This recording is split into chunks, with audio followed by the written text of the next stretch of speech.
ప్రపంచమంతా India America trade deal గురించే మాట్లాడుకుంటోంది. ప్రపంచంలోనే అతిపెద్ద ఆర్థిక వ్యవస్థతో భారత్ చేసుకున్న ఈ ఇంటరిమ్ ట్రేడ్ ఫ్రేమ్వర్క్ దేశ ఆర్థిక భవిష్యత్తుపై ఖచ్చితంగా ఎఫెక్ట్ చూపనుంది. ఎగుమతులు, ఉద్యోగాలు, ఎంఎస్ఎంఈలు, రైతులు, పరిశ్రమలు ఈ నిర్ణయానికి నేరుగా లింక్ అయి ఉంటుంది. ఇది పూర్తి ఫ్రీ ట్రేడ్ అగ్రిమెంట్ కాదు, కానీ కీలక అడ్డంకులను తొలగిస్తూ భారత ఎగుమతులకు అమెరికా మార్కెట్లో దారి సులభం చేసే ప్రయత్నం. ముఖ్యంగా టారిఫ్ల తగ్గింపు, నాన్ టారిఫ్ బారియర్స్ తగ్గింపు, టెక్నాలజీ సహకారం, పరిశ్రమలకు ఊరట లాంటివి ఈ ఫ్రేమ్వర్క్ లో భాగం. ఇక్కడ మరో ముఖ్యమైన విషయం ఏంటంటే వ్యవసాయం, డైరీ లాంటి సున్నిత రంగాలకు ఎలాంటి నష్టం వాటిల్లకుండా భారత్ తన ప్రయోజనాలను కాపాడుకుంది.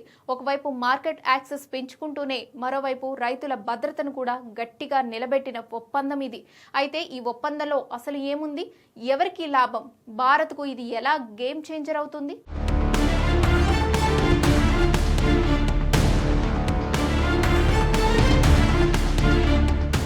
ఈ ఇంటరిమ్ ట్రేడ్ ఫ్రేమ్వర్క్ లో కీలకమైన అంశం టారిఫ్ల తగ్గింపు. ఇప్పటి వరకు భారత్ వస్తువులపై అమెరికా విధిస్తున్న రెసిప్రోకల్ టారిఫ్లు భారీగా ఉండేవి. ఇప్పుడు ఈ టారిఫ్లను గరిష్టంగా 18% తగ్గించేందుకు ఇరు దేశాలు అంగీకరించాయి. దీనివల్ల textiles, apparel, leather and footwear, plastic and rubber ఉత్పత్తులు, organic chemicals, home decor, artisanal products, కొన్ని రకాల మిషనరీలకు అమెరికా మార్కెట్లో పెద్ద అవకాశాలు తెరుచుకోనున్నాయి. అంతేకాదు కొన్ని రంగాల్లో టారిఫ్లు పూర్తిగా జీరోకి తగ్గనున్నాయి. Generic pharmaceuticals, gems and diamonds, aircraft parts లాంటి రంగాల్లో భారత్కు నేరుగా లాభం చేకూరనుంది. ముఖ్యంగా ఎయిర్ క్రాఫ్ట్ పార్ట్స్ విషయంలో అమెరికా సెక్షన్ 232 కింద మినహాయింపులు భారత్కు లభించనున్నాయి. అలాగే ఆటో పార్ట్స్ పై టారిఫ్ రేట్ కోటా విధానంలో అనుకూల నిర్ణయాలు తీసుకున్నారు. ఇది భారత్ నుంచి జరిగే హై వాల్యూ ఎగుమతులకు బలాన్నిస్తుంది. వ్యవసాయ రంగం విషయానికి వస్తే ఈ ఒప్పందం చాలా స్పష్టంగా ఒక లైన్ గీసింది. మొక్కజొన్న, గోధుమ, బియ్యం, సోయా, పౌల్ట్రీ, పాలు, చీజ్, ఎథనాల్, పొగాకు, మాంసం, కొన్ని కాయగూరలు లాంటి సున్నిత వ్యవసాయ డైరీ ఉత్పత్తులకు ఎలాంటి మార్కెట్ ఓపెనింగ్ ఇవ్వలేదు. అంటే రైతుల ప్రయోజనాలు పూర్తిగా రక్షించారు. వ్యవసాయ ఉత్పత్తుల విషయంలో భారత్ ఎలాంటి రాయితీలు ఇవ్వలేదన్నది ఈ డీల్లో కీలక పాయింట్. అదే సమయంలో భారతీయ పండ్లు, కూరగాయలు, మసాలాలు, టీ, ప్రాసెస్డ్ ఫుడ్ లాంటి విభాగాల్లో నాన్ టారిఫ్ బారియర్స్ తగ్గించేందుకు అంగీకారం కుదిరింది. అంటే రిపీటెడ్ టెస్టింగ్, సర్టిఫికేషన్ లాంటి సమస్యలు తగ్గి అమెరికా మార్కెట్లోకి భారత ఉత్పత్తులు త్వరగా ప్రవేశించే అవకాశం ఉంటుంది.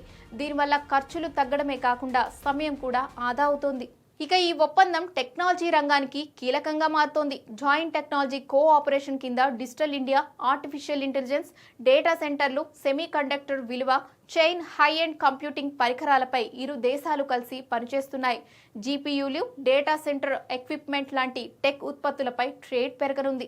దీనివల్ల భారత కంపెనీలకు ఆధునిక టెక్నాలజీ తక్కువ ఖర్చుతో అందుబాటులోకి వచ్చే అవకాశం ఉంది. ఈ డీల్ పై ప్రధాని నరేంద్ర మోడీ కీలక వ్యాఖ్యలు చేశారు.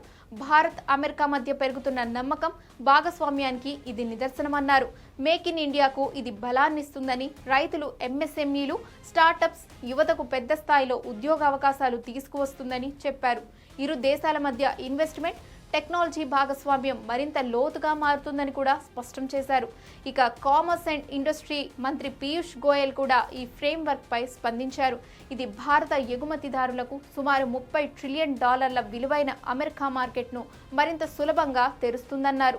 ముఖ్యంగా ఎంఎస్ఎంఈలు, రైతులు, మత్స్యకారులు ఈ ఒప్పందం వల్ల నేరుగా లాభపడతారని చెప్పారు. ఎగుమతుల పెరుగుదలతో లక్షల సంఖ్యలో కొత్త ఉద్యోగాలు ఏర్పడే అవకాశం ఉందని వివరించారు. మొత్తానికి ఇది ఒక ఇంటరిమ్ అగ్రిమెంట్ మాత్రమే, పూర్తి ఫ్రీ ట్రేడ్ అగ్రిమెంట్ కాదు. కానీ భారత ప్రయోజనాలను కాపాడుకుంటూనే అమెరికా మార్కెట్లో అవకాశాలను విస్తరించే దిశగా వేసిన కీలక అడుగు. టారిఫ్లు తగ్గాయి, నాన్ టారిఫ్ అడ్డంకులు తగ్గుతున్నాయి, టెక్నాలజీ సహకారం పెరుగుతుంది, రైతులకు రక్షణ ఉంది, పరిశ్రమలకు ఊరట ఉంది. ఈ అన్ని అంశాల కలయికే ఈ ఇండియా అమెరికా ట్రేడ్ డీల్ను భారత్కు ఒక వ్యూహాత్మక గేమ్ చేంజర్గా మార్చుతోంది.